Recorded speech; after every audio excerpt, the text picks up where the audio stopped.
Hey everyone, welcome to the Let Me Tell You Something Welcome! podcast.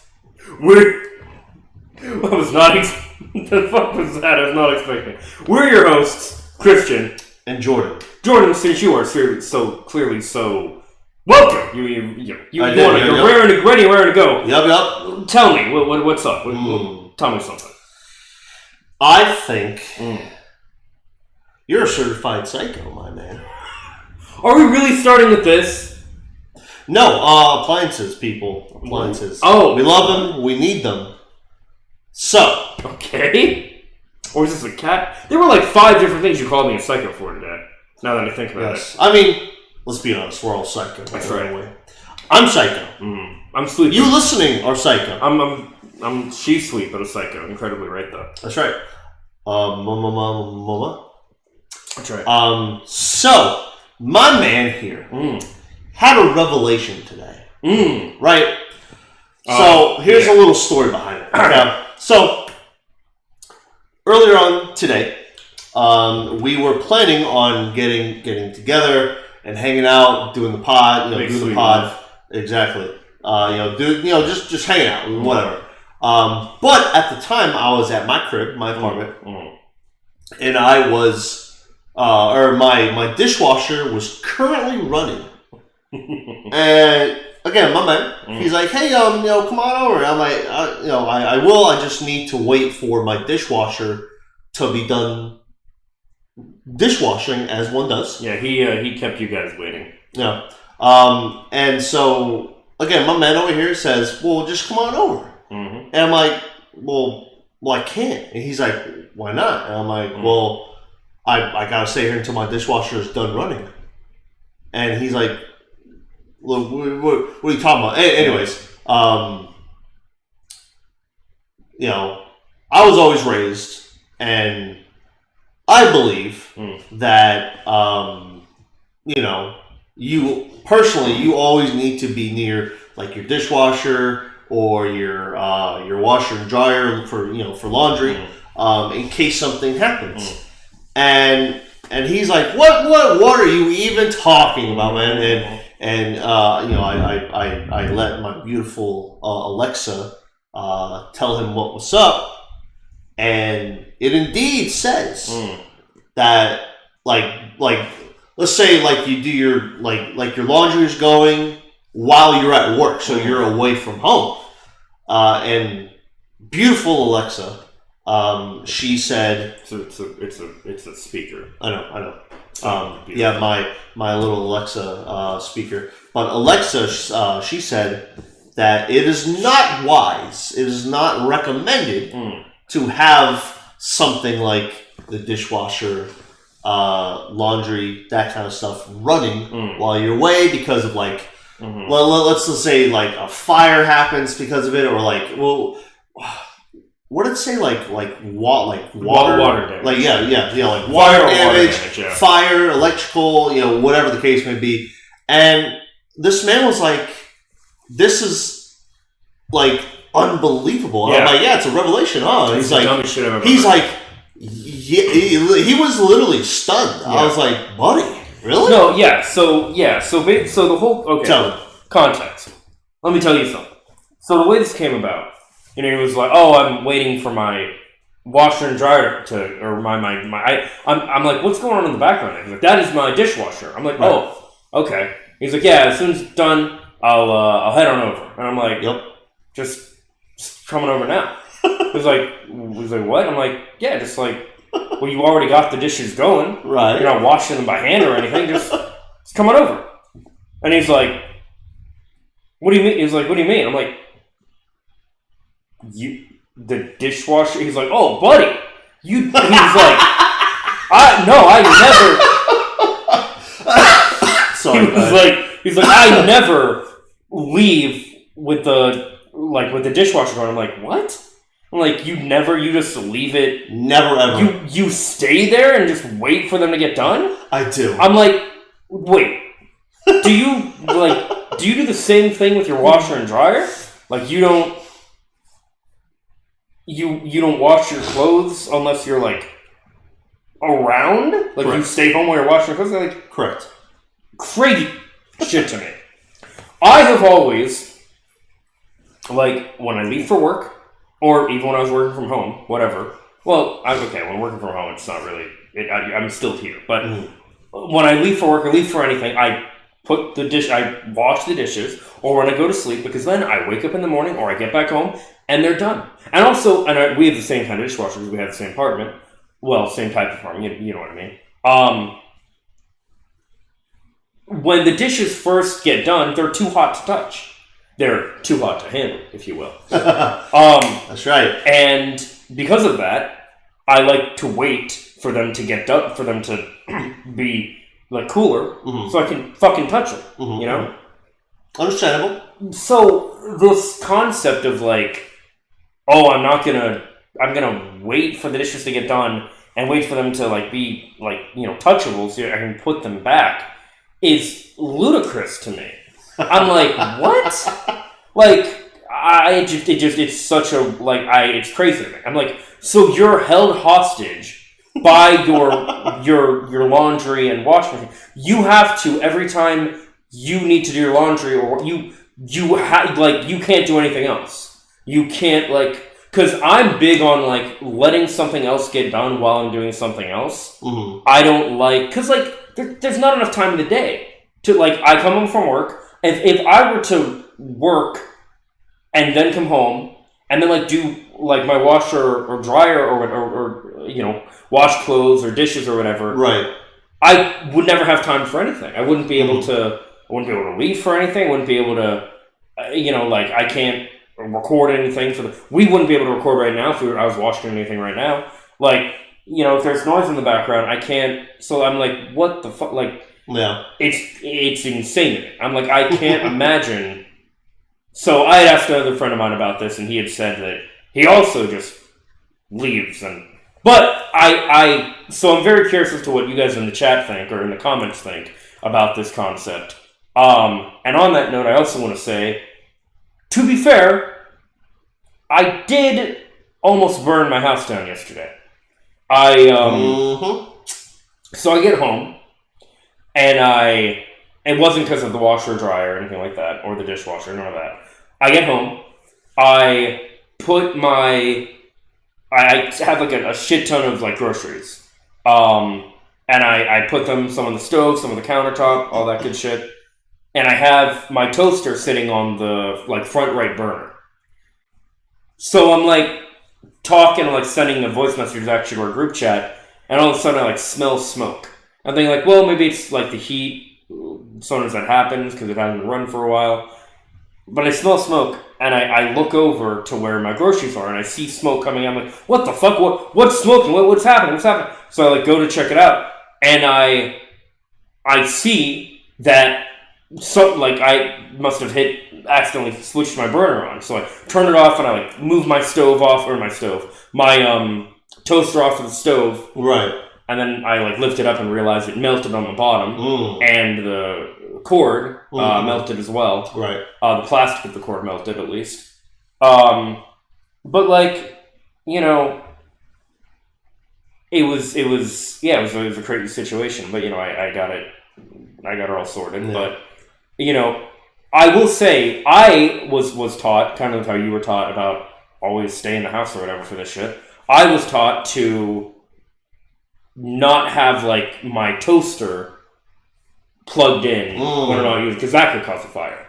I understand that. Or don't have my like phone cord because it's plugged in. Don't like lay it on the bed. Right. It's plugged in to be charging because it still has a current going through it. Put it on like the desk or something so it doesn't hit fabric and catch on fire. And here's the thing. None of these things that we're talking about are likely, but they're possible. Oh yeah. Oh yeah. Now something my buddy was telling me about this was that basically the circuit breakers in your house are basically programmed that if something like that goes wrong, it'll like immediately flip off. So they're basically programmed to like protect you from a fire in that way. That's dope. It'll kill the power. So you shouldn't really have to worry about those kind of things. I understand the concern, but like, and to me, I'm okay with like unplugging because it's not much of an inconvenience. But it's such an inconvenience to have to stay. I'm like, dude, I want to like get. I'm telling y'all, it was a revelation. It was a revelation for me too. Like you were just realizing something about life. Well, and I remember I was like, the way that I said brother. it. I was angry. Right. I was like, yeah, you were. I was like, this. I'm like angry at like the world for this being the case. Like it feels like a rule that shouldn't be. If that makes sense. Like, it feels like I was, like, told there's a rule to, like, a game or something, and I never play. You know how, like, people play, like, house rules with, like, Monopoly or Uno or something? Right. And it's like you're playing, and then someone tells you, oh, no, let's play this. And you're like, the fuck? What are you talking? That's stupid. What are you talking about? Like, oh, when you draw in, like, Uno, you actually are supposed to keep drawing until you pick something up. And you're like, what the fuck? That's stupid. I've always just drawn once, and that's it. You know? Yeah. No, it sucks. Like, like keep on drawing your card until you get like whatever. Yeah, but I'm like, that's bullshit. Yeah, like that. And I'm like that with like honestly, like really, like all the appliances. Like I'll leave for work and I'll shut off all my lights. So when I come back from work, I open my door and there's light. All right. So let me be clear. If like I have a candle, I don't light it, but I have a candle. If I did light it, I did light a candle I had last year. Love candles. You do. Do you blow out your candle before you go to bed? Or before I do. You leave? Okay. I do. I would do that. Like I do that, especially. Right. I don't know if you guys know this. It's actually illegal to have candles in apartments. A lot of people do it anyway because who gives a fuck? Yeah. But come on. So but I'll blow out a candle or whatever. Mm-hmm. That kind of thing that I'll do. But I just cannot imagine.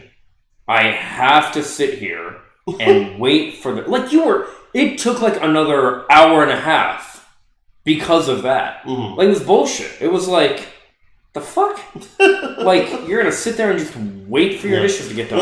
Then wait for them to cool off and put and I will say, on that note, if you are gonna wait for your dishes to get that's fine. Then leave and let them cool off and put them back later. Yeah. You don't have to fucking wait. Let me ask, genuinely. Okay. This is something you've been very open about, even on the podcast and stuff. Is it an ADHD thing? Do you have to wait for them? Is it a task that you have to complete? To your mind is fixated. I have to complete this task of washing my dishes before I can do something else. Is that what it is? Because I would understand that. But if I would say yeah. Okay. I'm not leaving until my dishes are done. Yeah, because we were talking about this. You have something where you're fixated on one thing at a time, right? I cannot double task. I have the opposite. I can't do what they call deep work. I have to multitask on 5 different, not 2 or 3 different things at once. Yeah, if I try to do more than one thing, I physically stop moving. I just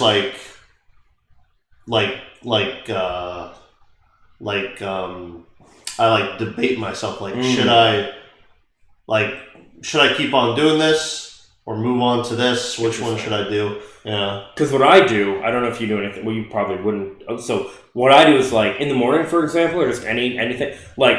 I cannot bring. Well, I can, but generally, I need to have something playing in the background or whatever, so that I can get up and start my day. Right. I cannot do any kind of chores or whatever in silence.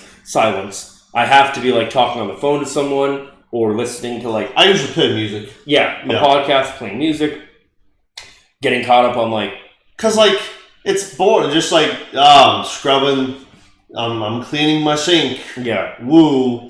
Yeah. and I want to be jamming to Chris Brown or somebody. So this is what I've found.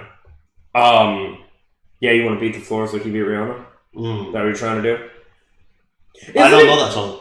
No, Is that Chris Brown? Yeah, he beat Rihanna, right? In the car.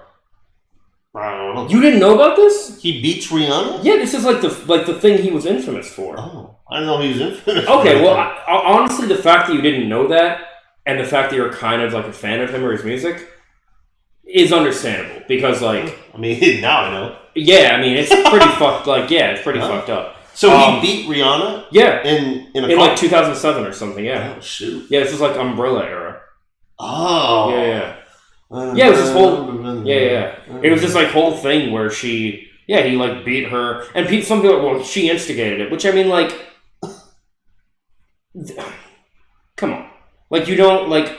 I get it because like it's kind of like a Johnny Depp Amber Heard thing. She instigated some of the pushed him in some of the things, and like I grew up. I think we talked about this on an episode before, but like I grew up seeing that type of relationship with my folks, so I know that yes, there are times where like a woman especially will instigate a man to be like, you know, you're not going to hit me, like, you know, you can't hit me kind of thing, right? And like maybe they'll snap and they will hit you, but let's be clear, from what I've heard, Chris Brown has like a history of abuse with women. It's not good. Whoa. So, I mean, you know, look, I'm a big believer in separating the art from the artist and stuff like that, so I'm not going to hold it against if you want to listen to him. It's just, whenever I hear Chris Brown, I think woman abuser, you know? But I can't believe you didn't know that. That's crazy. No. But with that in mind, what I was going to say just in general is I find that I have to listen to... I have to be like mentally stimulated in some way for me to do something. Otherwise, the task that I don't want to do is not going to get done. And I realize now that like growing up throughout school, this is a big problem I had with school.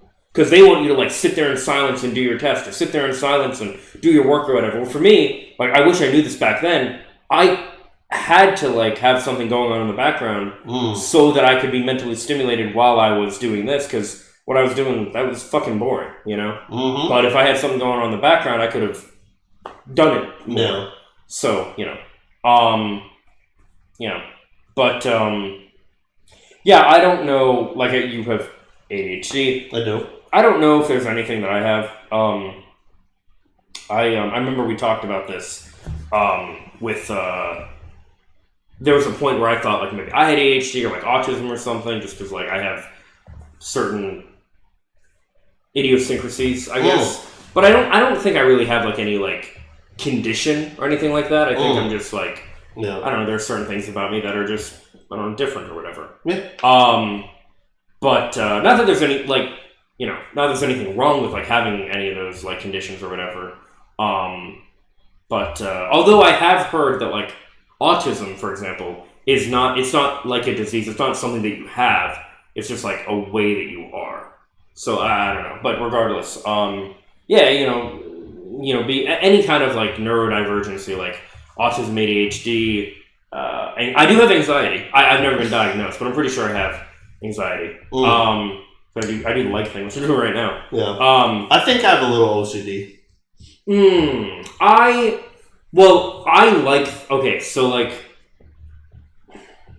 I think a lot of, and I think it's true for like a lot of these like conditions and stuff, people will say like, oh, I have OCD. Why? Because like I like things to be in order, or I like patterns or whatever. And it's like, that's not really, I don't know if that's OCD. I think wanting and liking something to be a certain way is different than like, I have to have it this way. Otherwise it's going to like fuck with me. It's going to like almost hurt me if like this isn't perfectly centered. Whereas for me, it's more like I would prefer if it was that way. You know what I mean? Like a crooked picture frame, I would prefer it to be straight, but it's not going to like, oh my god, it's driving me crazy. You know what I mean? Yeah. So no, like, that's what OCD. That's what like true OCD. That's what I'm thinking. Yeah, exactly.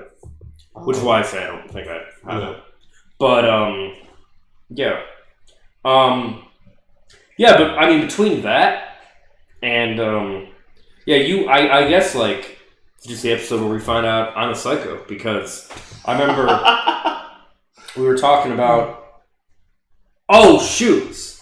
You were talking about how like Vans, I think it was. Oh yeah. Always land on their soles when they're thrown. Yeah. So for those of you who don't know, fun fact: Van shoes. The I think they're the low cut ones. They have that thick white sole. Yeah. No matter if you drop it, I tried this so many times in elementary, or not elementary, but like in middle school and high school. I would drop them, I'd throw them up in the air. Every single time I did that, the van shoes would always land on their soles. Mm. And this led to me sharing a story of... Oh boy, here we go. When I was 7 years old, once I was 7 years old, my story got told. I had a cat, and I was very curious. I was a very curious child. I wanted to know if cats really do always land on their feet. Jeez.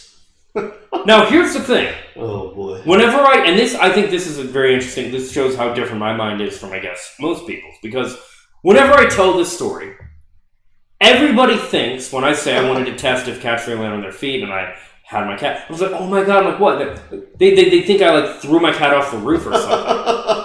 And here's my thing on that. That would not prove anything. Because the cat has ample time to turn around and land on its feet.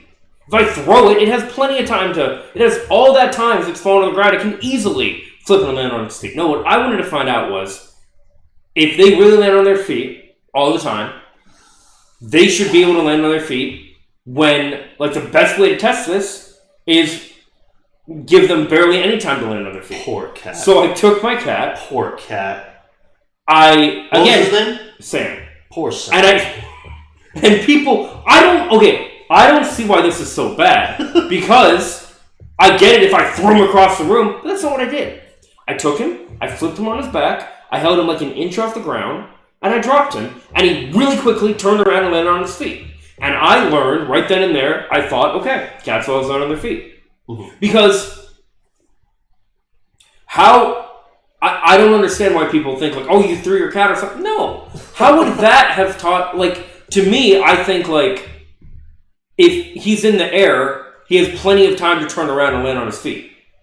What I'm concerned about is if he's really going to land on his feet, no matter how close I drop him to the ground, from his back up, or feet up, belly up, yeah, he should land on his feet. And in fact, he did land on his feet. So I was like, okay, cat's on his feet. Yeah.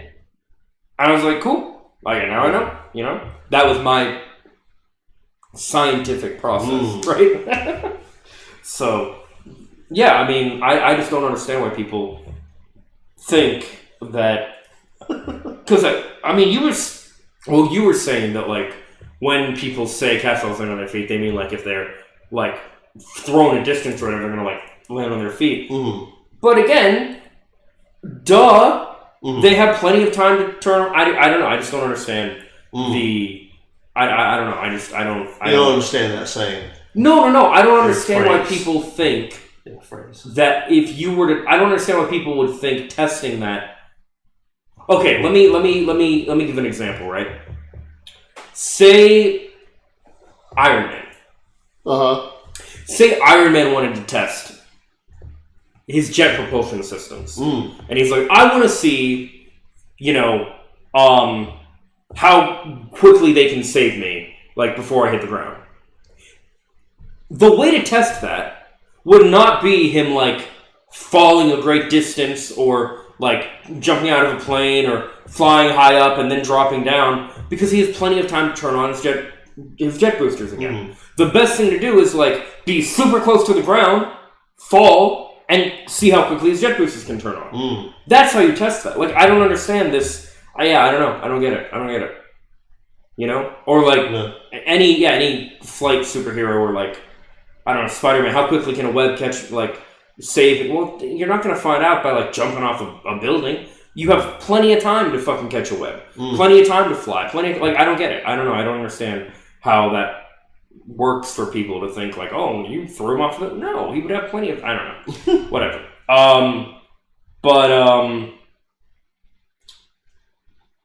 It should be known as well that there have been no animal incidents like that I've ever... You're on Peter's list. No animal incidents. Peter's fucking evil. No animal incidents that I've ever, like, partaken in, so to speak. PETA and one day we're gonna talk about this and like properly do an episode on this too. But like, PETA made a Pokemon game. I did hear about that. Pokemon Black and Blue. Yeah. Mm-hmm. For anyone that doesn't know, basically it's a fan game, I guess you could say, or anti-fan game in their case. It's a Flash game. It was on Newgrounds, I think, or the PETA website. I don't know, but whatever it was. And essentially, you played as the Pokemon, and you started by like being forced to. Well, I mean, you're dogfighting. Like that is kind of what the games are, right? The games and the show and all that. And basically you play as the Pokemon, like rebelling against humanity, and like killing them, basically, and like taking over or whatever. Which, like, I get it, but and correct me if I'm wrong. In the Pokemon lore, they enjoy battling, right? I would say so. Okay. Yeah. You would say so. I mean, I think so. Oh. Yeah. So it's never confirmed? I think so. Oh. So it might just be making these animals fight each other for the amusement of humans. The ethical implications of Pokemon, I don't know, man. This is pretty fucked. Maybe PETA's onto something. Jeez.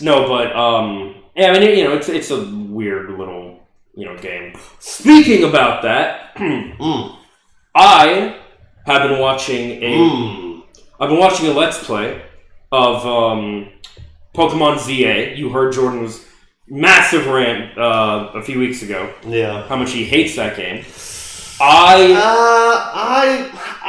wouldn't really say hate. I would say you should go back and listen to that audio. Personally, I would say very, very, very frustrated and annoyed because, like I said before, Game Freak and Nintendo hyped this game up so much so they're like, listen, this is the next big thing. But they're gonna do that anyway.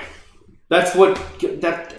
Well, so and so they also said like Legends Arceus was like the first. I mean, it was the first, but like it was like the beginning. Hey, can this open world concept can that be well taken like amongst the fans? Like can this open world concept like work? And it did, and it was amazing. You could literally go anywhere you wanted to.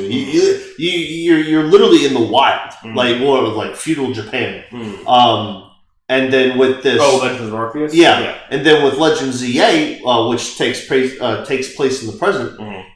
Like they're like, hey, like listen, like there's gonna be more open world to this game. Like they were hyping it up so much so to where they were gonna be like, hey, this game is gonna top Legends Arceus. And there was actually a poll like a few days ago that came out, and a vast majority of players who have played Legends Arceus and who have already, literally within like a day, completed the whole entire game, all the quests, 100%, everything. Well, to be fair, the majority of people chose in the poll they liked Legends Arceus way more than ZA. So right. Well, so he hated it. You're like, I wouldn't say hated it, and then you go on about how you hate it. I mean, listen to that audio in that episode. Like, you sound like you hated it. But like I said, I'm not a big fan of the what are they called? Not mainline, but like spin-off. Not again. Legends Arceus was fun. That was a genuinely fun game, and so actually now they've actually made it to where apparently these Legends games that they're going to come out with, those are for the older, more seasoned Pokemon players. Now the mainline games are going to be for the classic, like the newbies. Like basically they're designed for the little kids first playing Pokemon. So whatever kid starts playing Pokemon. Well, actually, I'm not even going to say the names because I don't know what may happen. Nintendo may come after us. But this new Pokemon game that's coming out. Well, their names. It's under wraps. It's a whole thing. A lot of Pokemon YouTube creators got blocked. Really? Yeah. Just for saying the names? Yeah. Okay, then don't say the names. Yeah, no. So this new Gen 10, right? Yeah. Let's just call it Gen 10. Gen 10. The Pokemon games are coming out for those. Like, there's going to be a little kid who's going to be playing that for the first time. That's going to be their first introduction to Pokemon. So the Miyamoto method. Yeah. So which I agree with to an extent. But yeah. I believe every movie is someone's first movie. Every game is someone's first game. Every song is someone's first song. So on and so forth. Yeah. But yeah. So apparently, I find this kind of cool. Apparently, all of the Legends games that are going to keep on coming out, those are for the more, again, seasoned, experienced, Pokemon game players, and the mainline games are going to be henceforth for the little kids playing their first Pokemon game. But from everything that's been again, I won't say anything. Sure. All the things that have been leaked and everything that are coming from very reliable sources, E-Boy's gonna be playing the mainline games because they sound literally dope. Can you say if they have real-time battle or is it turn-based again? I don't know. Okay, so with these things, you can never be too careful. Fair. Or you can, yeah. So I have been. So you hear how he feels about ZA and about this new Pokemon direction. I have played, or not played. I've never played a Pokemon. No, I played the Scarlet for like 5 minutes. That was a fun game, and it didn't hold my attention. And this is my point. So far, this playthrough of ZA that I'm watching is the only Pokemon game that's ever been able to hold my attention. I've tried watching other Let's Plays of Pokemon games, and it's not this is one of my favorite Let's Play channels. They're called Hellfire Comms. Shout out Hellfire Commentaries. Shout out. Seriously, check out their content if you like video game commentaries. Them, Brain Scratch commentaries. Some call me Johnny and Super Gaming Bros. Those are my favorite video game commentary groups, and a big part of what I draw from when talking kind of in general, a lot of terminology and stuff I picked up from watching those guys talk about stuff throughout middle school and high school. The biggest one is pedantic. That word I got from Hellfire Comms specifically, pedantic. But anyway, point is, what was I getting at? But yeah, so I'm watching them play. What is it called? Pokemon ZA, and so far, it's the only Pokemon game that's actually held my interest. Yeah. So I think if I played this game, I might actually like it. And you like it because it's in a city. Yes. Because you're a city guy. Yeah. It's also, you like open world. I love open world. I hate open world. True open world. Yeah, no little cutscenes, like little pause screens as you're going from one section to another section. Well, that's just a software limitation. I just legitimate open world. I love. I like sandbox games. I like things like Spider-Man, GTA, Saints Row. I like some sandbox. I don't really like open world that much. It's fine, but it's not my preference. My preference would be give me a little sandbox to play in. I'm fine with that. But I like structure. I don't like having to find my own way. We've talked about this. I don't like having to find my own way. I like something that, wave markers, something that tells you where to go, what to do, stuff like that. I can do those kind of things. I would not like open world where they're what do you do? Well, you figure it out on your own. Fuck that shit. Now, if you have the option to figure out what to do on your own as well, that's fine. But as long as there's some kind of wave marker or something telling me where to go next to advance the story, I'm good with that. Because go ahead. Because personally, I play games for, yes, the gameplay, but also this. But when I play games, I care about just getting through the main campaign. I fucking hate side quests. Side quests should always be optional. They should never be mandatory. Fucking hate that shit. I don't like side quests. I don't like and that's a big problem I have with Hogwarts Legacy is you have to do the side quests in order to level Proceed up. Through the game. And I hate that shit. Right. So, I like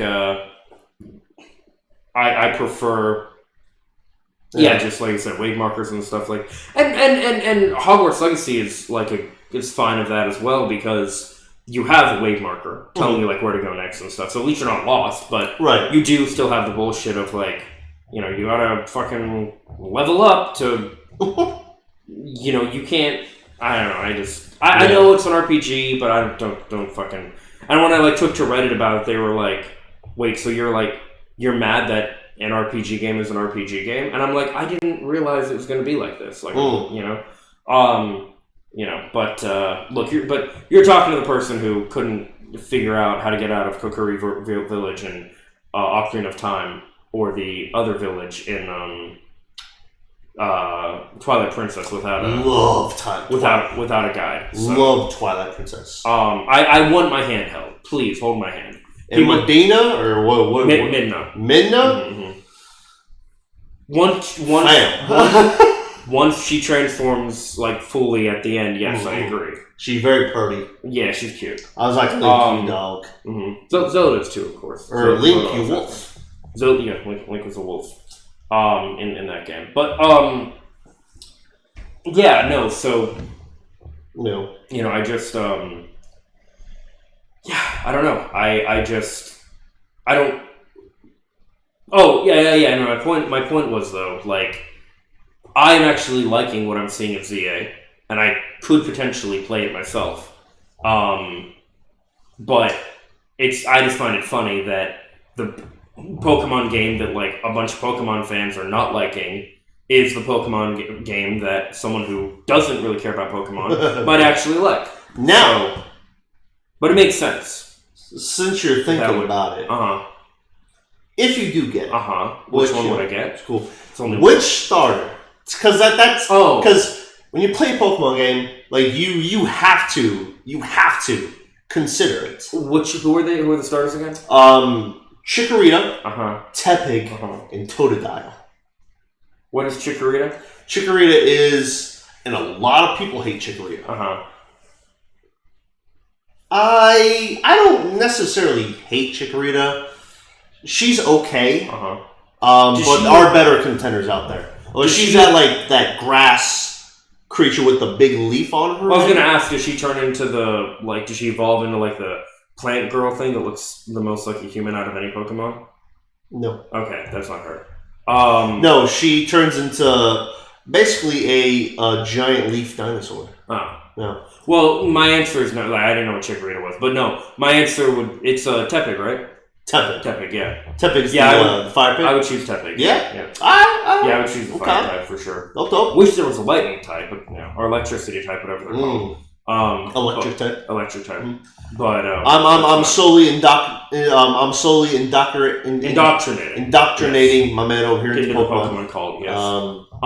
We watch the anime, the OG anime every now and then. Yeah, we were watching the anime, and he's trying to get better at the theme song, the OG theme song. That is true. I have to do a little slap around for him to be corrective. Yeah, last week we were watching a compilation of a bunch of the theme songs. And I think I found out that I liked something about We Believe in Myself or something. I think that was my favorite. I Believe in Me, something like that.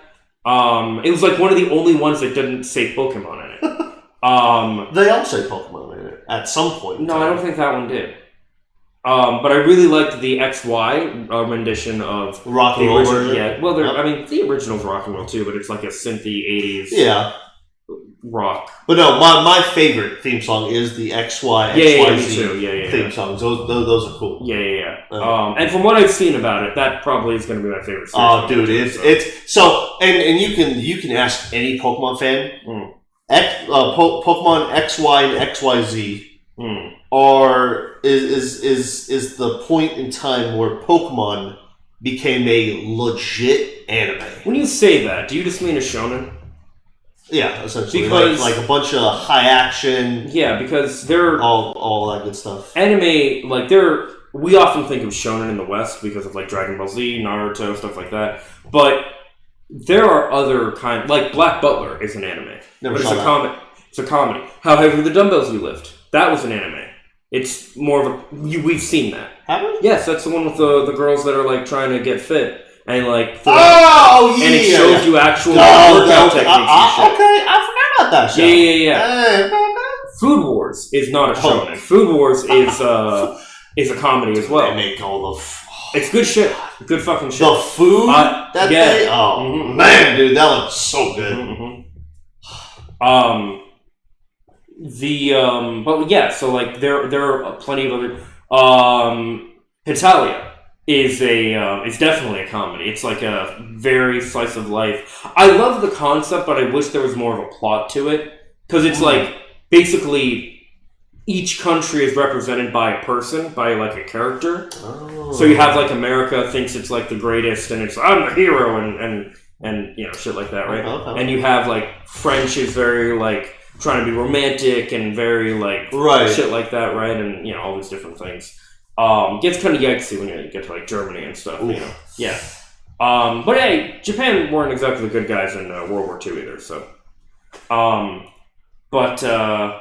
Yeah, so you know, you have all that, and but yes, he is. Yes, he's getting me into Pokemon a little bit more. I pretty much each day, and I really need to, but I'm slacking. I really need to get you into some stuff. Like one thing we were talking about was I didn't get him into Full House. Because he's never watched a sitcom other than Drake and Josh. I cannot, but that's the craziest shit to me. But you know, growing up, I stayed inside and I watched movies, cartoons, played video games. But like getting home from school, my whole schedule getting home from school is go to my room or whatever. Get all my homework done if I had any for that day. Mm-hmm. Go outside, hang out with my friends, go to the movie. Yeah, but the thing is, this was okay. So I grew up with these shows on like a thing I don't know if they still have it, but it was called Nick at Night. And ABC Family did it too, but it was like 9 o'clock. And I remember the first time I watched one of these, it was Full House actually, where like it was coming on. And I remember I was like watching something on Nickelodeon with my mom, and it was turning into Nick at Night, and I was like, "Oh, we can't watch this! Like, it's gonna be like bad or whatever." And I was like, I don't know, 8 years old or something. Well, no. But I thought Nick at Night was gonna be like Adult Swim on Cartoon Network. So, because I knew after like 9 o'clock or whatever, it turned to Adult Swim. So I thought Nick at Night was Nick's version of Adult Swim. Now, technically, it is because it's what they show at night, right? Which is a lot of like older sitcoms and stuff. Right. But I mean, this is how I found out about things like Full House, Fresh Prince of Bel-Air, Home Improvement, Family Matters, and I loved all that shit. So, well, actually, I never watched Fresh Prince. The Nanny, I watched a few episodes of that. I actually started watching Fresh Prince a few episodes like last year, I think, and it was good. I do quite like it. But I need to get into it again. But so I watched these things growing up. I tried watching like an episode or two of Married with Children. Didn't really like it. Now I think I'd like it because like I'd probably like the mom, and I think I'd like the daughter. Mm-hmm.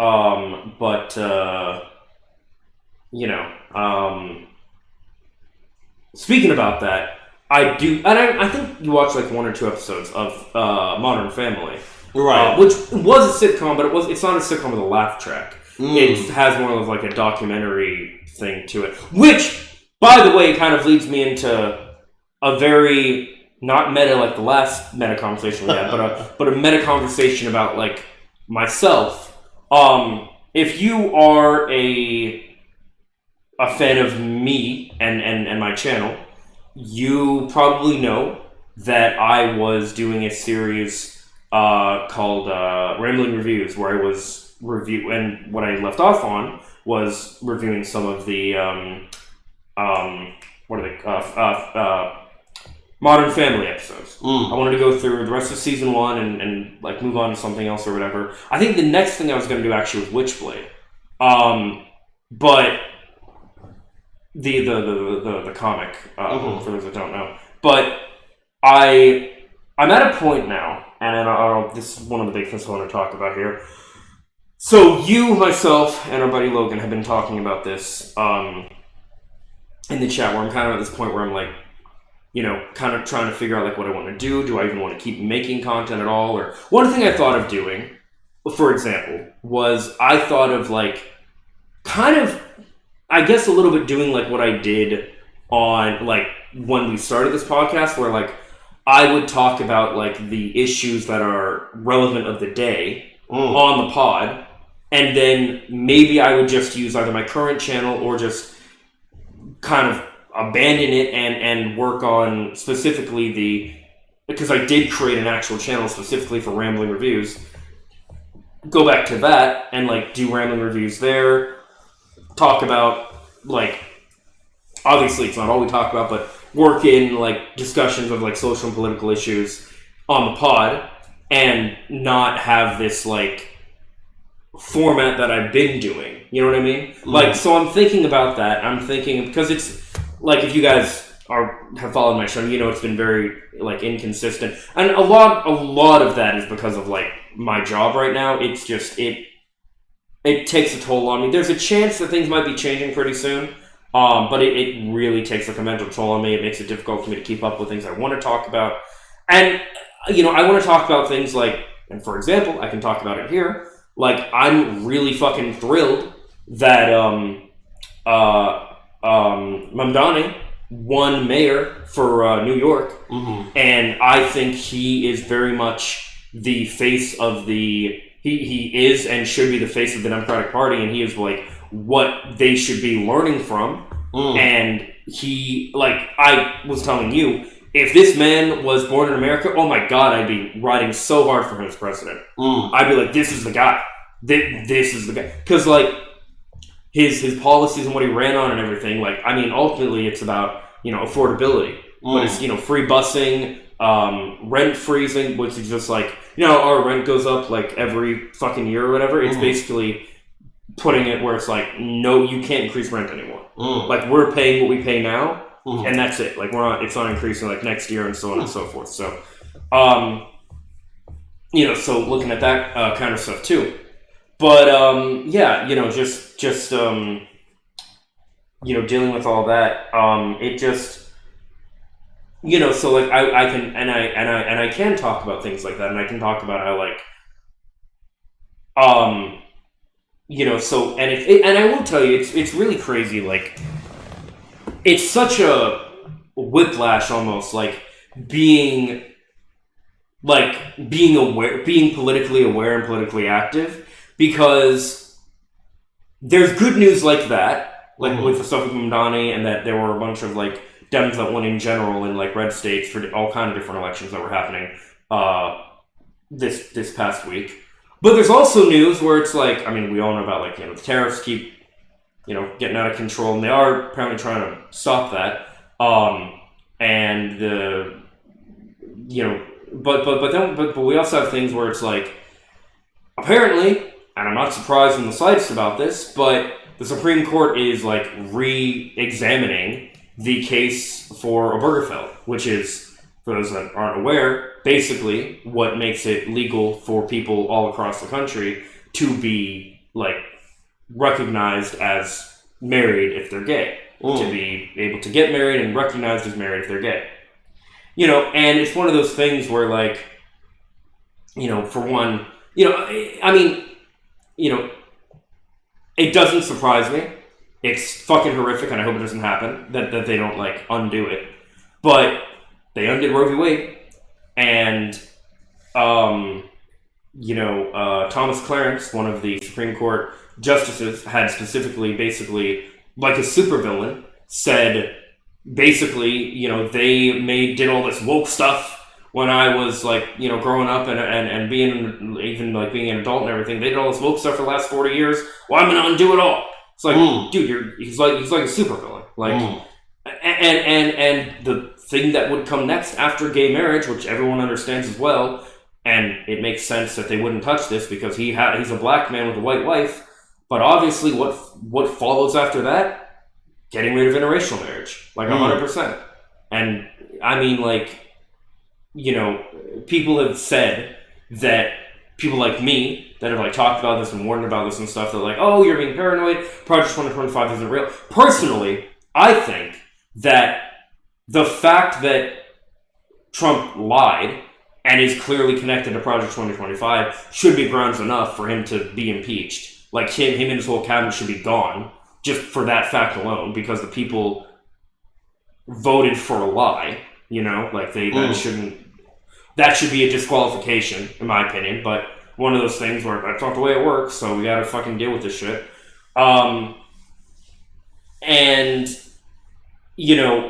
So there's horrific news like that, and there's millions of people are gonna starve because of SNAP benefits and all this assistance with healthcare and food stamps and all these different things that's just basically been ripped away from the people, and it's horrific. Something I thought about. I don't know if I talked about this here or not, but on the podcast, but there's a chance that they could come after government subsidized living spaces, and there's a chance that they could cut funding to, or just get rid of altogether what allows us to live here, where we're not under Section 8 or anything. We're in the income restricted housing, and it's.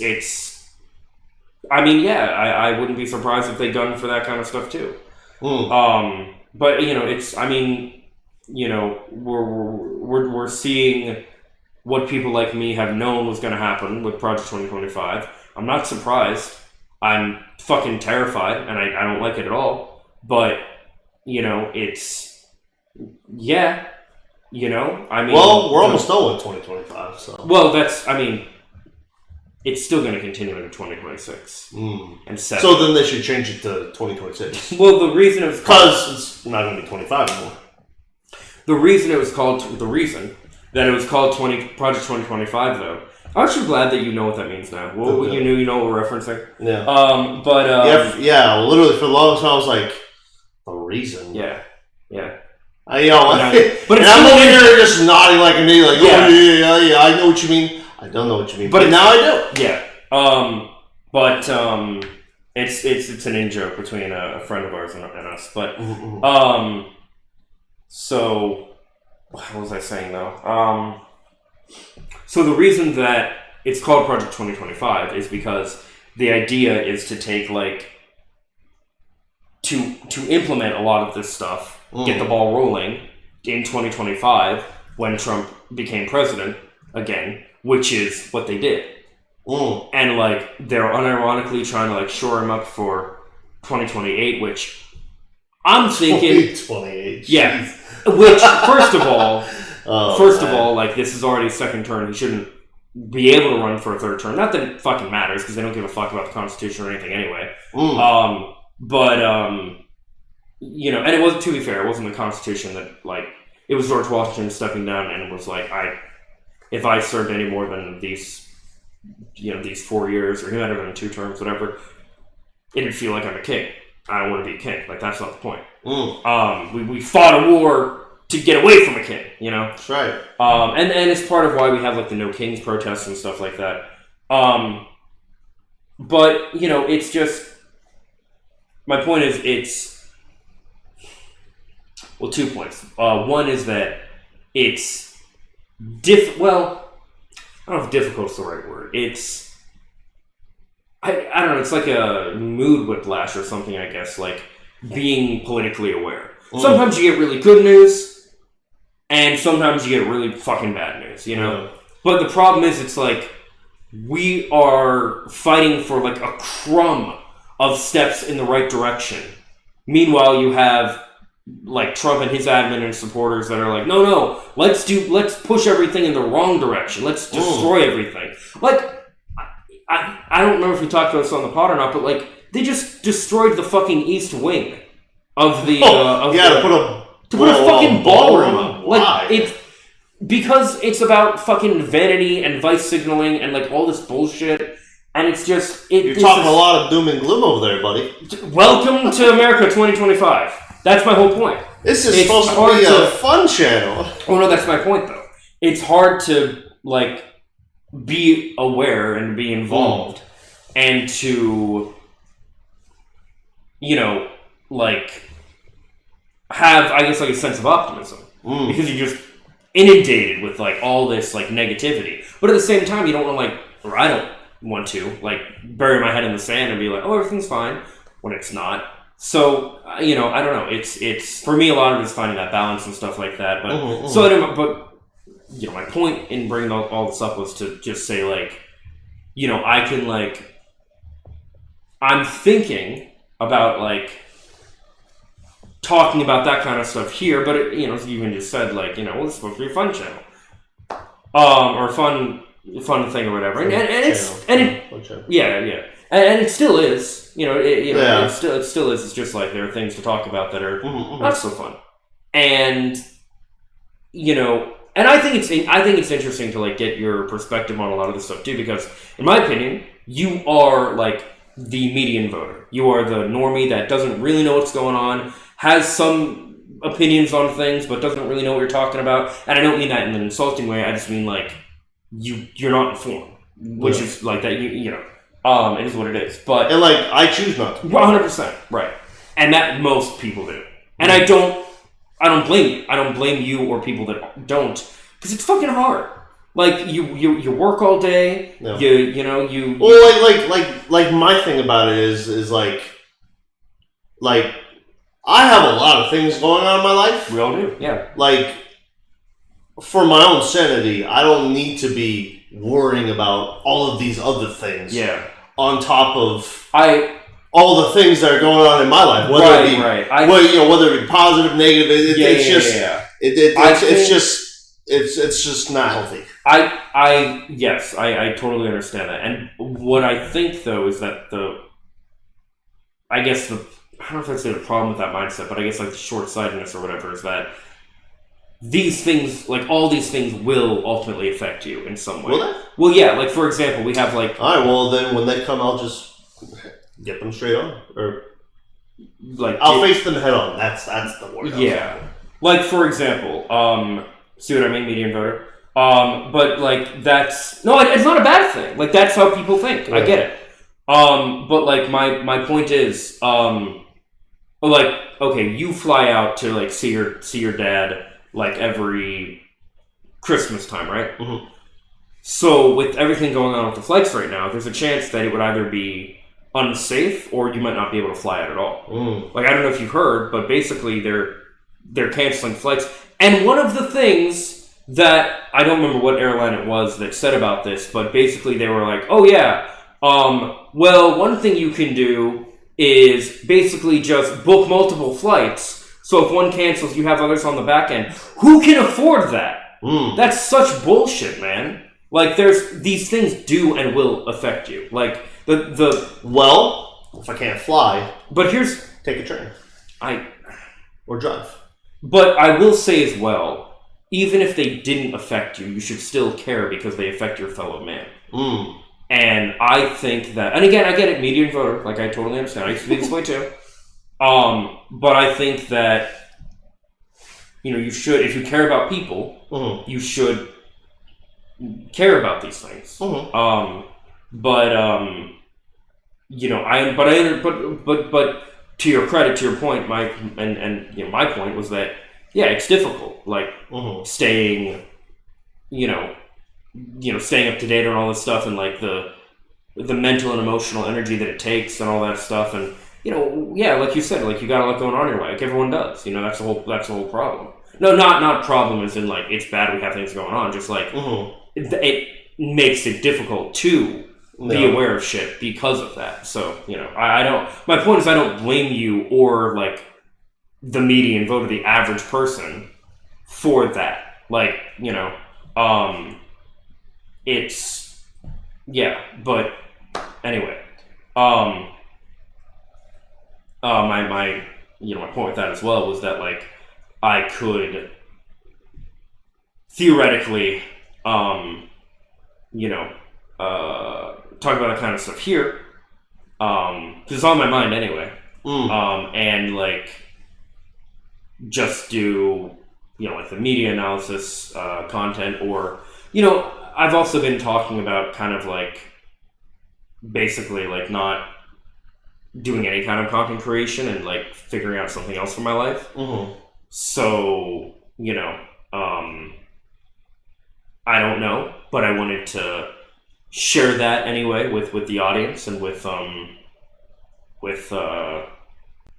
just to it's been something on my mind, something I want to talk about, something I wanted to touch on in the in the episode here. But so that's I go ahead. No, you go ahead. No, I there was when we were like discussing about what we're talking about today. I thought you had like another topic. I sure do, brother. Okay, what is it? Speaking of things on the mind, and speaking of shows. Yeah, oh my god, yes. Percy Jackson, my boy. Yes. Season 2, The Sea of Monsters. Yes. Your man's excited. It's going to be great. Can't wait for it. It's been way too long since season 1. And, it's just overall, like seeing the quote-unquote teaser trailer and then the official trailer,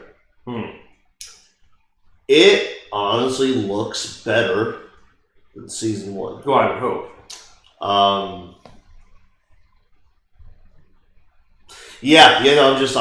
just very, very excited about it. Well, okay, so to put some meat on that, let's talk about some of the things going on in the trailer. Two of the things that, like, I know that there's a new scene where apparently, I guess, Percy gets punched in the throat. And I know. There's new... Dang, dude. And there's a new character. Talk about that stuff. Well, the new character is... This is all in the trailer. This isn't like leaks or anything about it. This is in the trailer. Yeah, no, you can go on YouTube and watch it right now. But the new character, brand new character, was never in the books, never in the movies. Or the graphic novel. Ooh, graphic novel. No, I'm just kidding.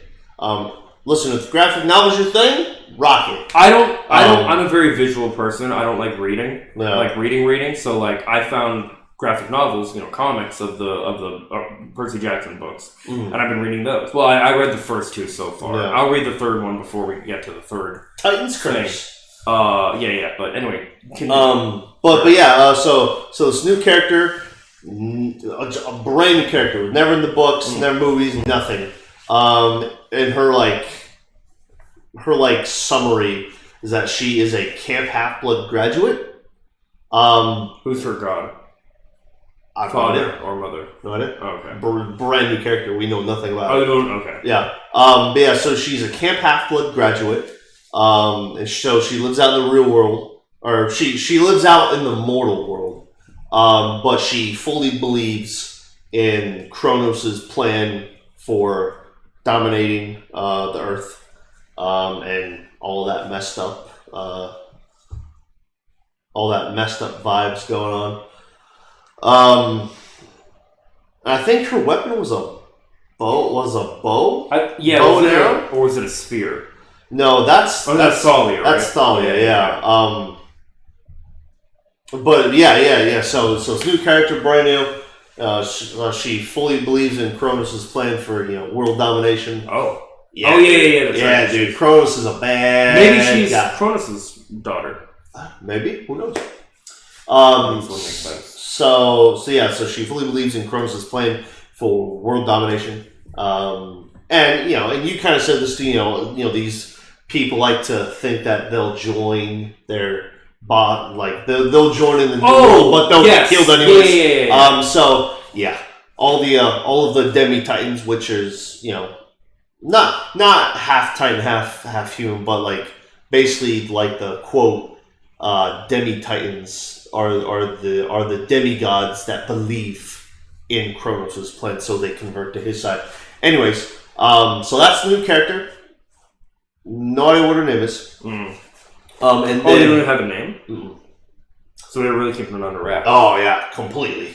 And then so they actually have like a bunch of like little new things, but one of the big new things is this battle like between Luke Castellan, and for those of you who don't know, Luke Castellan betrays. How do you spell it? Castellan? Yeah, I thought it was Castellan. Oh, maybe go on. But Luke betrayed Percy and Camp Half-Blood and the gods of Mount Olympus to Kronos, and so he now follows. He's Kronos' right-hand man. So there's this new thing is apparently there's this giant battle that takes place between Luke and his army of demigods against Percy Jackson and Camp Half-Blood and all the good demigods. Could it be Hylla or Hylla? Hylla? Maybe. I mean, does this look like her? She's you guys can't see this, but no. Okay. I went to IMDb. No, she was blonde or dirty blonde in the trailer. Yeah, but you realize people dye their hair. Oh.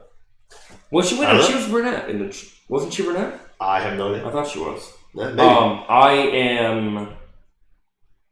I'm for the people listening. I'm on IMDb trying to see if I can find some investigation. Yeah, but continue with your words. Words I will. Maybe continue. This could be her, Allison Sims. Maybe if it loads. Does that look like her? Maybe. Okay. Yeah, you're like real in depth with this. Yeah, man. you could do your own in depth video. That'd be cool. Yeah. A lot of like what your thoughts would be.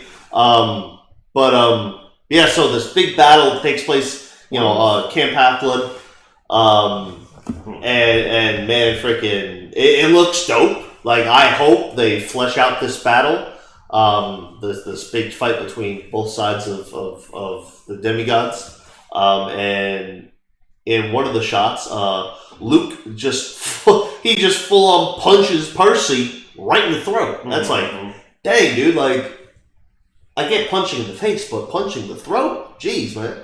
Yeah, it's going to be Allison Sims. The main original character for the Percy Jackson and the Olympian Season 2 is Allison Sims, a Camp Half-Blood graduate who believes in Kronos and aligns with Luke Castellan, played by Beatrice Kitsauce.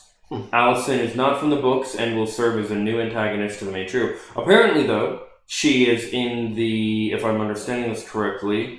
No, never mind. Yeah, no. Yeah, she's not in the books. Anyway, go on. Yeah, well, there you go. Yeah, there you go. Now we know. There you go. Now you know. I wonder who Hylla is, then. People who's doing his own investigation. Yeah. Next to me, but right.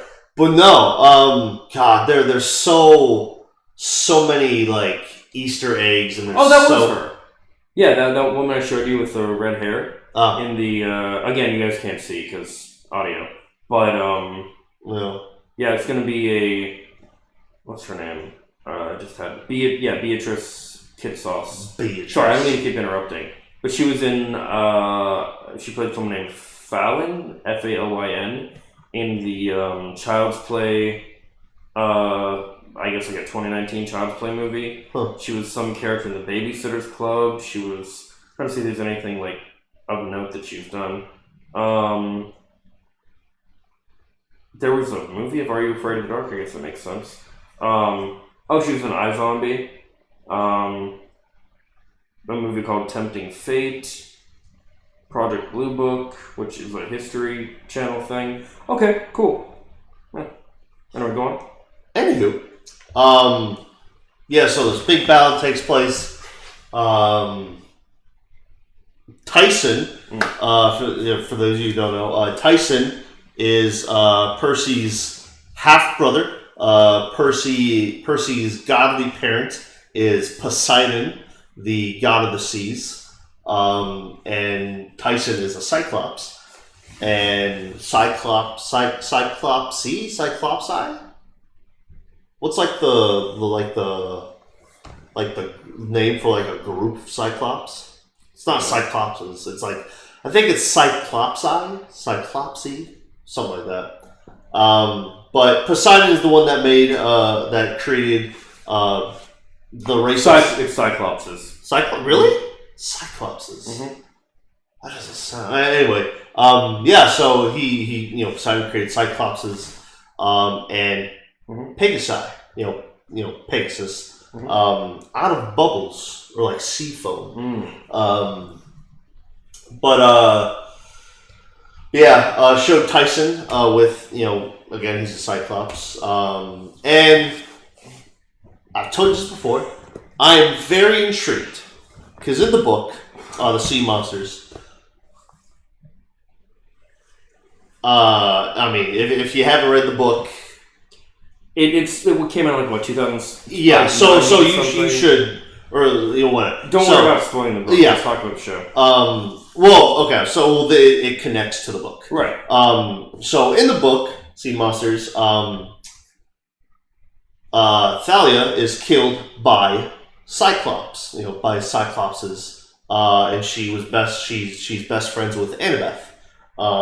And so in the book, when Annabeth finds out that Tyson is a Cyclops, she gets a little racist towards Tyson, and she hates him. And that's something I'm very interested in seeing. Because Annabeth is played by a black girl. Who, of course, the actress got a whole lot of racist hate. Which is not okay. No, not in the slightest. And I'm very interested to see how they do that. Because I hope they don't like pussy out and like not make her racist or some shit like that. I hope they do make her racist against Cyclops. Yeah, because that's like one of the key things, right? And I hope someone like pulls her aside and is like, "The fuck are you doing?" Yeah. And they're like, well, okay, but haven't people like treated you differently because you look different? Like, don't you know what that's like?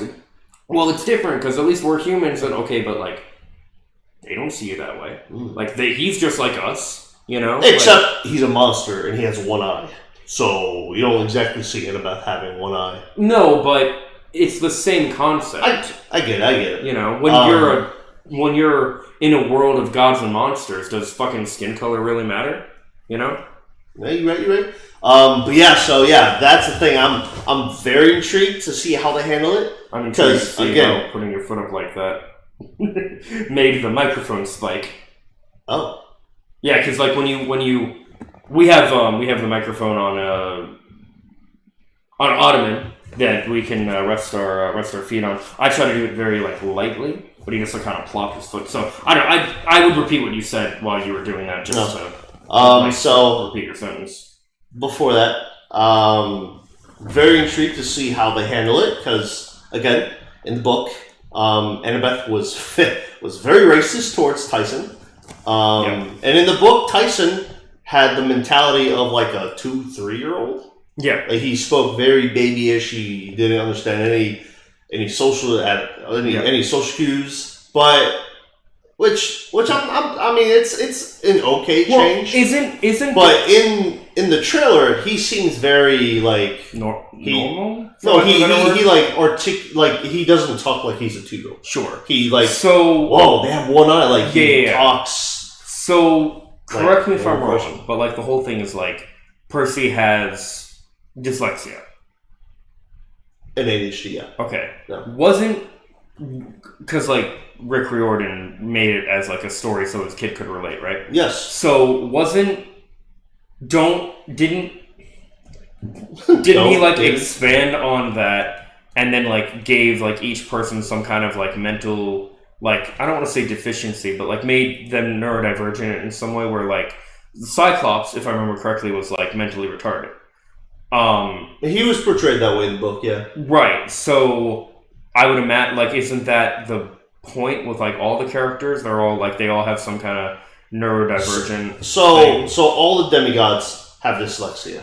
Okay. All of their brains are oh yeah, because they like are hardwired for something, Greek, right? Yeah. Yeah. So like, I mean, you know, I've heard some like real life stories of like people struggling hard with dyslexia. So thank God that I don't have dyslexia.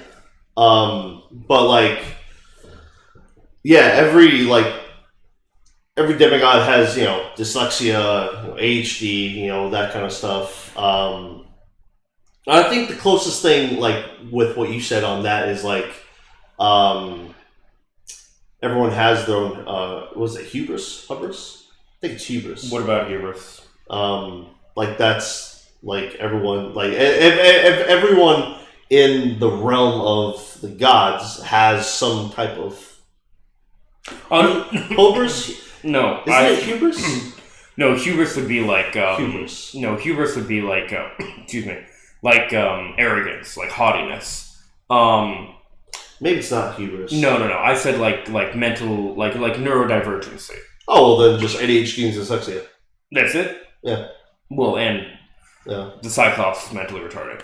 Not all Cyclops. No, but that Cyclops. Yeah. Tyson? Yeah. Yeah, he's special needs. So it wasn't like he was trying to, like, I don't know, make a statement or whatever with, like, all the characters having, like, something. No. Okay. Because okay. But, I know, I think I only know two hubrises of characters, Percy and Beth. Why do you, what is the word you're trying to say when you say hubris? So like your downfall.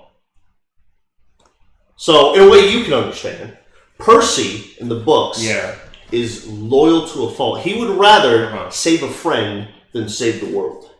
That's his thing. He's very loyal.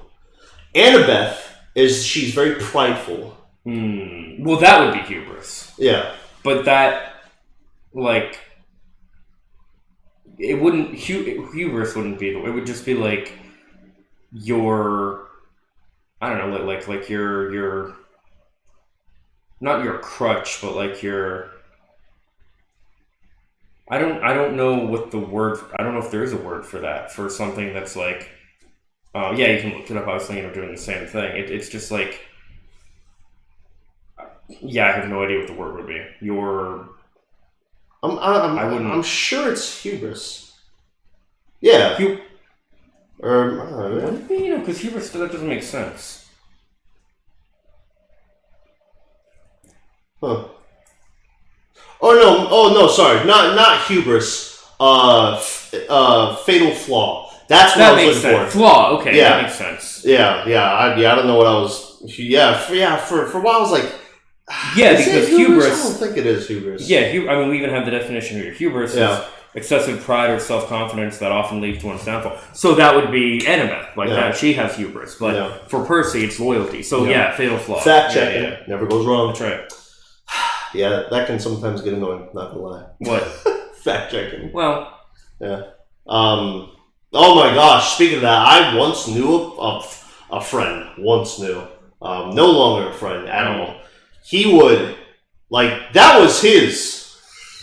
That was his fatal flaw. Do you like the actually? Oh my gosh, he would serious, or like if us friends like me and my high school friends, if we were being like silly, stupid, serious, whatever the case, he would always fact check us to a point where it was like, okay, you need to stop. You need to stop, or we will not be friends with you. It was getting out of hand. It says here, and we're like, dude, we're joking. Well, I know you're joking, but it says it. Okay, we get it. We talk. Yeah. So He again. I don't mind getting fact not fact checked. Fact checked. Every once in a while. Don't mind that. But man, him with the excessive. Oh, this is. I'm like, oh, buddy, you need to calm down. But no, fatal flaw, not Hoover's fatal flaw. Does Tyson have a fatal flaw? I don't know. Yeah, I don't think. What is Tyson's fatal flaw in Percy? I don't think he has a. Oh, okay, that makes sense since they're half brothers. Tyson's fatal flaw is like Percy's, excessive personal loyalty. But what would your fatal flaw be?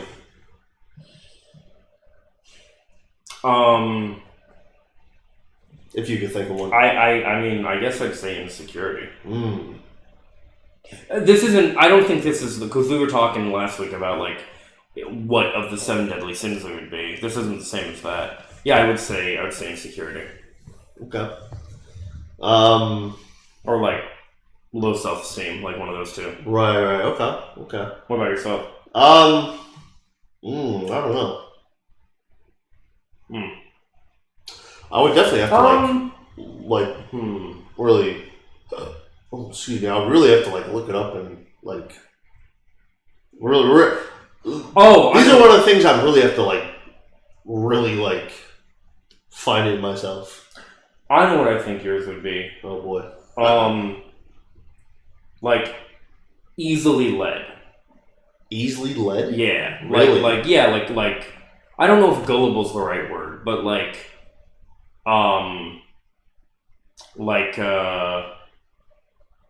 feel like I'm being so mean to you this episode. But like it's all good. Like easily, like you fall for things easily. Like interesting. People like the right person could like easily manipulate you. I feel. You are mean. That's not me at all. What are you talking about? That's not me at all.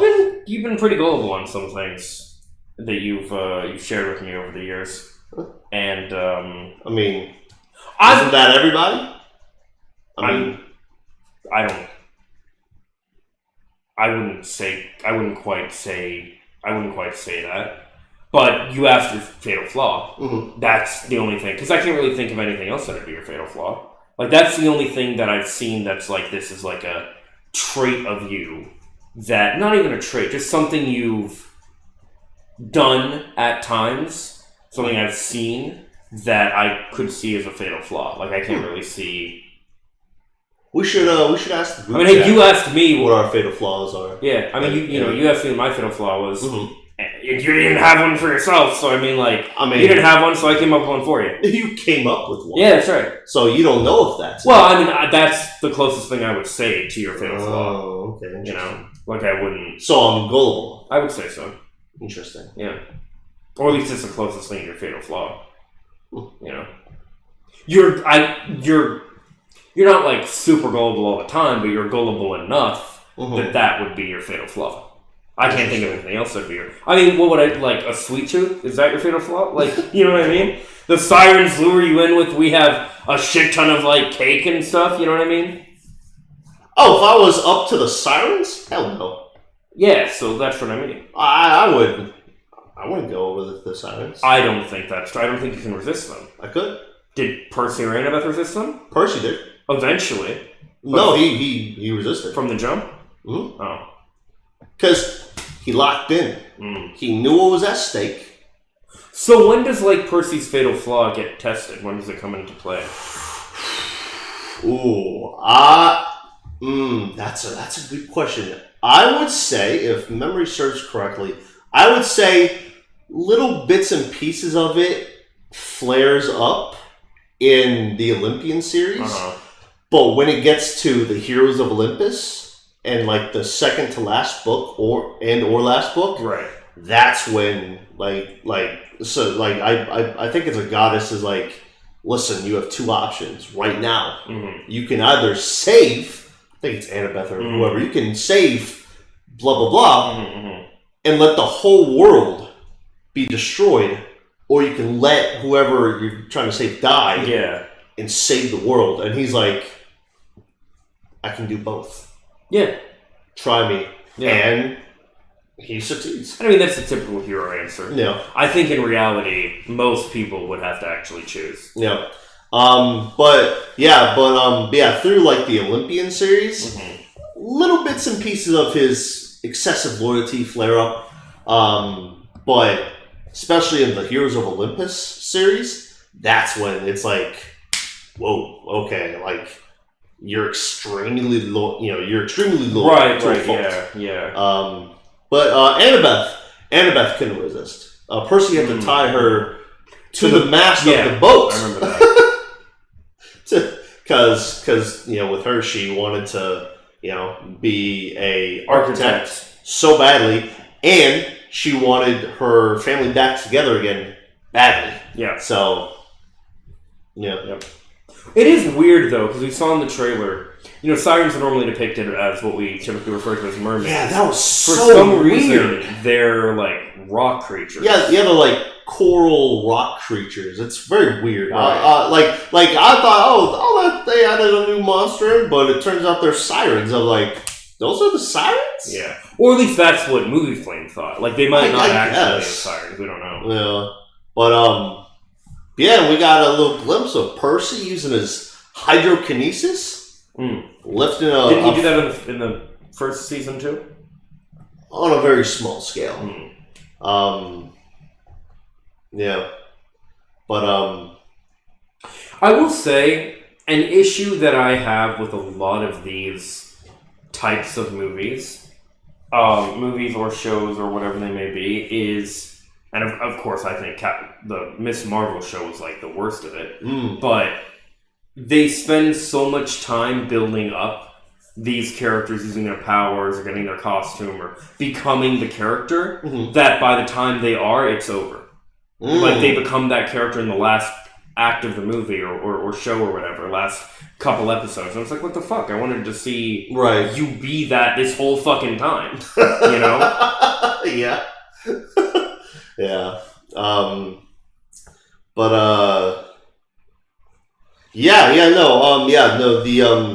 Monster trailer was really, really good. And for those of you listening, the first season that came out, The Lightning Thief, I decided, I was like, fellas, we all got together. I was like, fellas, yes, I want to share a big part of my childhood with y'all.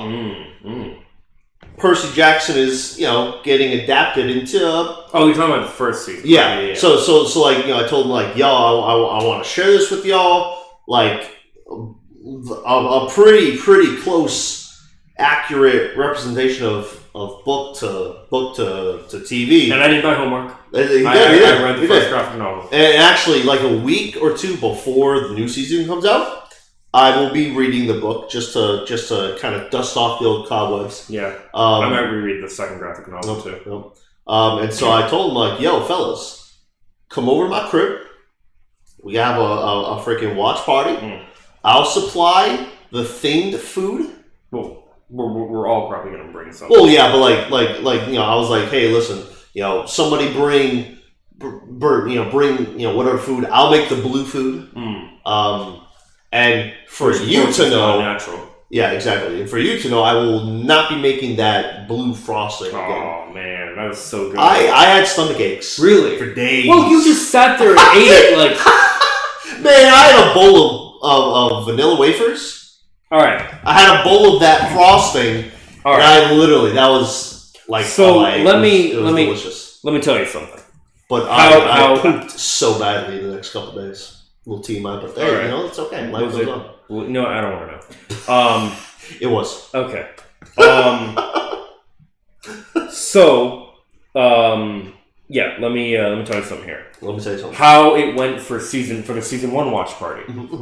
Tell me. You brought the what did you call it?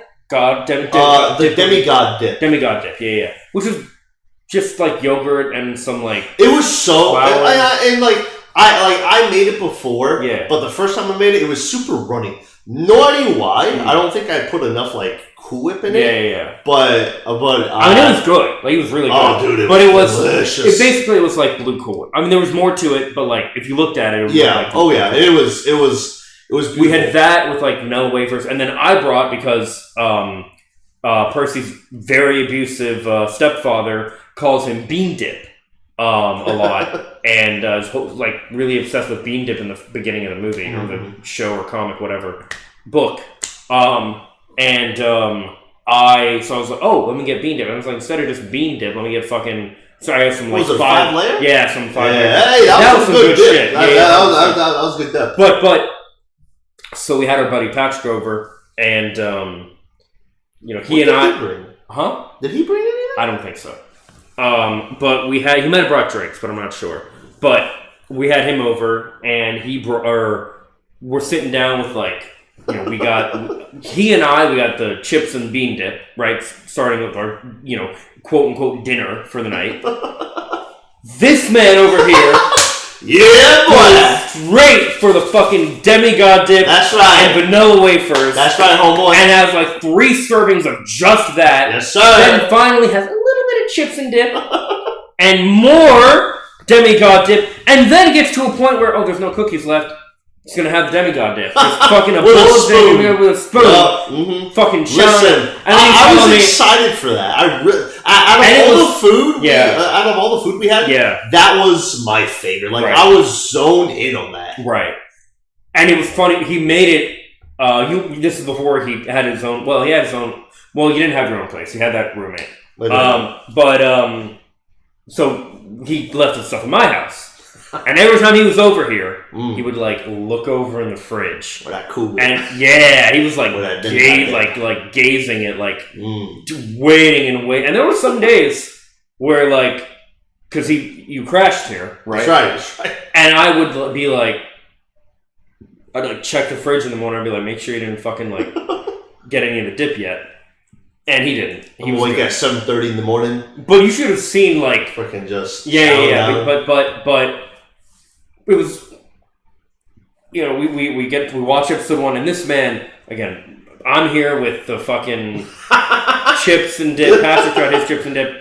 Jordan's on the edge of his seat, fucking leaned over with the bowl of the dip and the cookies to dip it in, and he's just waiting, and he's like, yeah, man.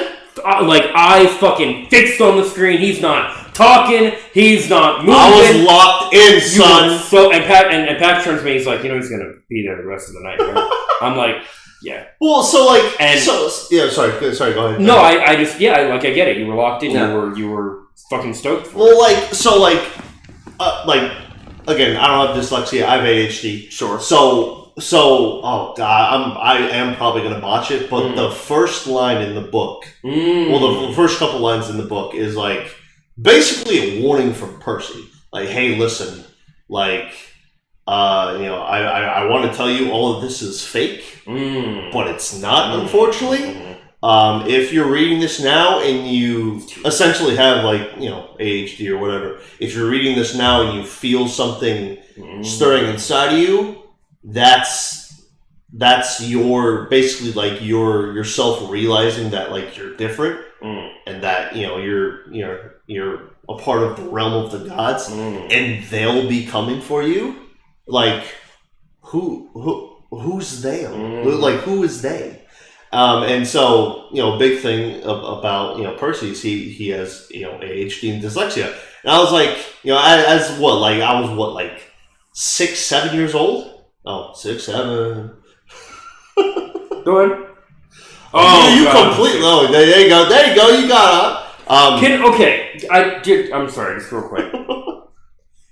If anyone fucking knows, can you explain what 6, 7 means? Because apparently it's something that like Gen Z or Gen Alpha people say. Right. And from what I understand, it literally means nothing. It's like a stupid. It's literally a stupid. They just say 6, 7, and it's like. Yeah. Why? It's just a stupid. Apparently, it came from like a song or something, but I don't know. It's just it's Gen Z. Y'all got. Yeah, the first I ever heard of it was that compilation of like the fucked up like Pixar videos made with Sora. Oh, and where it was this kid screaming 6'7", and they were like, he really thinks those numbers mean something. I'm like, I don't get that one. Like, I don't get that. Yeah, it's literally just literally a stupid like. Yeah. No, it's like it literally doesn't mean anything. It's just It's just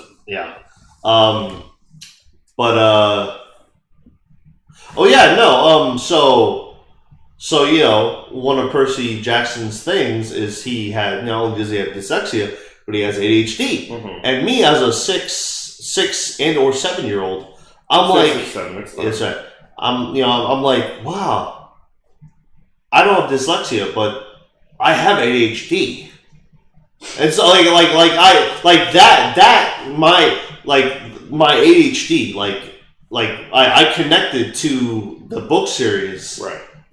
Because of my ADHD, and from the moment I read, I was again as a 6 or 7-year-old, I locked in, and to see it again, not 100% like directly from book, again, things are going to be interpreted differently, that's just going to be a thing of life, but for the most part, it was very, very close to what the book was. Again, if the show was like the book and everything from the book was in the show, the first season would have close to 100 episodes. Because you're taking every detail, everything from the book, and you're putting it into a show, where each episode is 30, 40 minutes long or whatever. But to see something that I connected on a real deep level when I was a little kid, when that, as close as it can be, when that gets put onto the screen and somewhat correctly was adapted for it, it's wow, this is literally a huge part of my childhood being played out in front of my eyes physically, or visually, physically. But yeah, man, it's literally. I was locked in. Yeah, like Christian said, I didn't really speak. I was locked in, and at the end of the series, at the end of the season, I was very, very wholeheartedly content. I was like, that was, again, some things were changed. Whatever, it is what it is. But that was a really good first season adaptation. And seeing this second, this trailer for the second season, it's only going to get better from here. And I cannot wait, because I don't think Disney will do this at all. It's like you and me talked about before, it's probably going to have to go over to Max or Amazon. Is it really that adult? Dude, there's a lot of adult themes in the Heroes of Olympus series. I mean, shoot, there was one scene in the book where Annabeth and Percy, they meet after being they locked in and they're seriously dating, and they don't sleep with each other, but they sleep in the same space as each other. Okay. And they come down for a meeting on their big warship that they're riding in, and this big satyr, not Grover, but a different satyr. He's he saw both of them coming out of a room, and he's like, whoa, what were you guys doing? You all are kids. He thought, they were canoodling. They were adults at that point. Well, they're 17. Oh. Yeah. But there's a lot of heavily implied stuff in. Oh, and there's a bunch of blood, gore. I think there's a little bit of nudity in one of the books. It gets more, not full on adult, but there's more adult things in the Heroes of Olympus series. But yeah, like I said, seeing this trailer for the Sea Monsters season 2 of the Sea Monsters, it's only gonna get better from here. I'm fully excited. Yeah, and this time we're gonna do ocean-themed food groups. Like, aren't you gonna bring that radioactive shrimp? No. So yeah, that's what I was gonna say. From Walmart of all places. Yes, I mean, that actually does make sense for Walmart. Yeah. So thanks for kind of ruining the joke, but it's all right. You're welcome. So, I'm here all day, 24/7. Yeah. Well, every week, 24/7. I'm here. Or at least for the next couple hours. No. Yeah. So basically, we were talking about what we're gonna bring and stuff like that, Mm-hmm. and I was thinking about seafood and blue. Right, How would seafood be blue? Well, I was like, someone needs to bring radioactive shrimp from Walmart. Mm-hmm. And also, I wanted to point this out, and I mentioned this when originally we had the first season watch, and you were like, I'm going to bring blue food. Mm-hmm. If you guys are familiar, there's a comedian by the name of Randy Feltface. Apparently, he actually got this bit from George Carlin as well. I never heard George Carlin do it, but apparently he got this bit where basically he talks about how blue is not a color of food naturally. There is no such thing as blue food. Mm-hmm. Right. Even blueberries. Blueberries are purple, which, by the way, I disagree. I believe blueberries are blue, but regardless. It's a good bit. It's a good joke. Mm-hmm. Look up Randy Feltface blue food or something like that. And, so I referenced that. But anyway, radioactive shrimp from Walmart. Yep. And I think I'm definitely gonna bring sushi. And I'm definitely you cannot not make something that has blue in it. So I'll be making something that's just all blue, like the demigod did. Like the demigod did. What would that be? Well, I will tell you. I don't know. I do know that the Sea of Monsters ice cream is blue. There you go. I'm definitely gonna think of it, but I'm definitely bringing sushi. Because sushi fits. I think it's called Sea Monster, something like that. No. You get it at Target. I know that much. No, but no, I'm definitely excited. You bring moldy cheese. That kind of blue in it. That's true. Don't actually bring moldy cheese. I mean, blue cheese. Anyway, go on. Yeah. But no, I'm genuinely excited. You are. And when I first found out, I really wanted to watch it for myself. Mm-hmm. But I was like, the trailer. But I was like, you know what? I'm gonna hold off. I want to share it with Christian. What day does the show drop? Actually, I think I first said December 2nd. I think I was December 10th. December 10th, yeah. Wednesday. I was definitely that's Yeah, so we would have to watch it the second weekend. Like in December. Okay. Yeah. Well, we could watch it Friday. Oh, yeah, you're right. Yeah. December 13th, I want to say. 12th, whatever that day that is. Yeah. But I am very, very excited for that for the show. Mm-hmm. A lot of things that I'm intrigued to see how it unfolds. Yeah, and listen, I want to see more of Riptide, which is Percy's sword. I want to see more of him using his hydrokinesis. And the boy's getting tall. Walker Scoble, the actor who plays. He's a tall dude. He's like almost 6. Not only 6 foot. Well, not only tall, but I remember we saw when we saw the video. First thing I thought, and he actually pointed out too, the reviewer of Movie Flame, where it was like the intro to Percy Jackson, like the season 1, where it's like he's like, my name is Percy Jackson. Oh, yeah, and then it does season 2. It's like, my name is Percy Jackson. Yeah, and it's like, whoa, like puberty's hitting him like a train. Yeah. But I mean, they're all but yeah. So just to say like something like this that was a big part of my childhood, to see it unfold in front of my eyes as a physical thing, that's like Really, really cool. Yeah.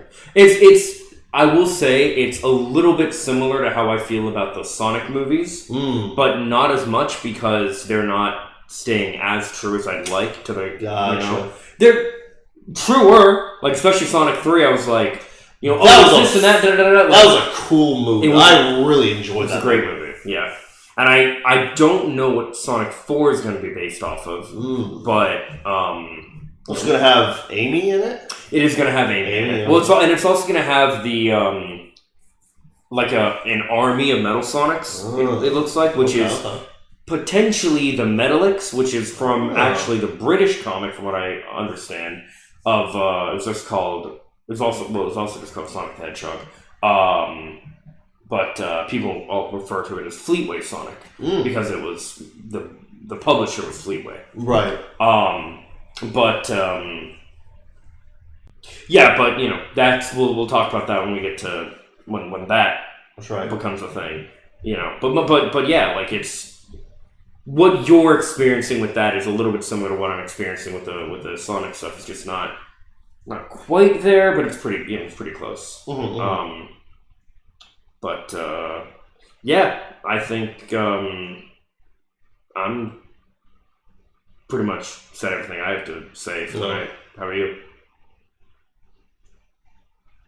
Yeah.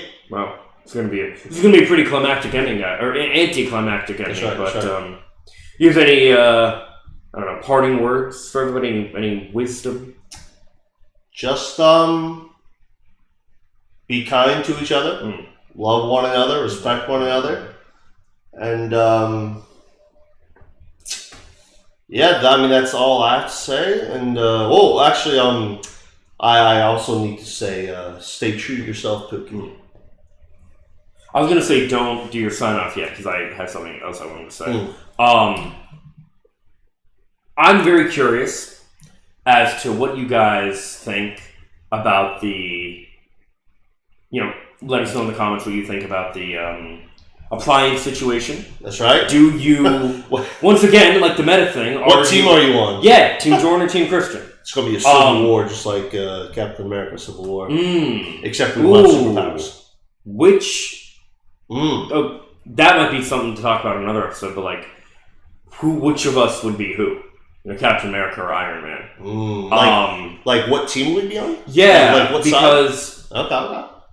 I guess I'd be because I'm for like regulation and stuff like that. But I wouldn't be. Well, I mean, if superheroes were real, yeah, we'd have to regulate them somehow. So I don't know. But anyway, I don't know. That's the only thing. Yeah. But yeah, no. I'm very curious what you think about that. How would you test the whole cat thing? If a cat lands on their feet and stuff like that. Are you Percy Jackson fans, or are you interested? Do you care? Do you have a controversial opinion like myself and actually enjoy the first movie? Boo! Both movies need to be burned. I like the first one. They need to be burned at the stake. I like the first one. Where everyone can see it. I like the first one. Boo. Things like... Although, I will say, the design for Riptide, Percy's sword, in the first movie, basic ass sword. But basic sword design. Very basic. But, in the Sea of Monsters, they knew what was, the set designers, they knew what was up. And they upgraded Riptide significantly to the sword I have, the Riptide sword I have, back on my crib.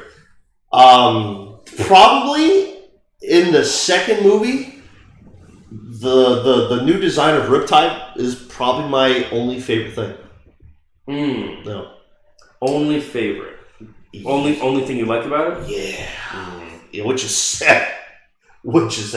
There's a lot of things I like about the first movie. Well, okay, so okay. So tell you one thing I like. One thing I loved about the second movie was the new design of Riptide. In the first movie, the only thing I liked was Percy displaying his hydrokinesis for the first time against Luke, and that was it. I think talking about the adaptations of the first two movies. is, or at least the first movie, would be better for like its own episode. So we can definitely get into that. Right. And I can talk about the graphic novel as well, because I've read the graphic novel. I'm the only one that's actually done my research. I've seen all of them. I do actually. It's not like I want to go back to it all the time, but I do enjoy the first movie. What was I going to say though? Oh yeah, so curious what you think about that kind of stuff. Curious what you think about that too. If you actually like the movie or anything else like that, Percy Jackson. And what was the other thing? I feel like there was something else we were like debating on, or something we were talking about, or whatever. Or just I don't know. Just I guess with Pokemon, we kind of had that already with when we talked about Pokemon Z originally. Oh yeah. But I like it. I don't know. Mm-hmm. Oh, I guess on that note, is there anything, movie or video game or any kind of media that is kind of like a lot of people don't like it, especially a lot of fans of that franchise don't like it, but you do enjoy it? For example, like as a Sonic fan, it's very controversial. Well, it's not as controversial anymore, but it's pretty controversial if you're like, oh, I like Sonic 06. Like, that game was, like, infamous for having basically almost destroyed the franchise and stuff, so, it's 19 years ago. Man, it's crazy to think that 2006 was 19 years ago now. That's insane. But hey, we're not... I was living in Colorado at that time. I didn't move down here to Florida until 2008. I moved to the sweat hole. God. 8, I think? God. And you were... It's a freaking sweat hole, man. 10? No, because you were born in 95. Yeah. You were 10 in 2005. I got adopted at 7 years old. Okay. And then, oh gosh, maybe. Let's not get onto another tangent right now. You can save that for... Anyways, when I moved to this sweat hole. Right. Anyway. Yeah, curious what you guys think about what we have to say in general. Let us know what your thoughts are in the comments down below. Subscribe and ring the bell if you like. Find something you do like. You guys know the gist. And if you don't, we'll find you. Probably not. No, but we won't. No.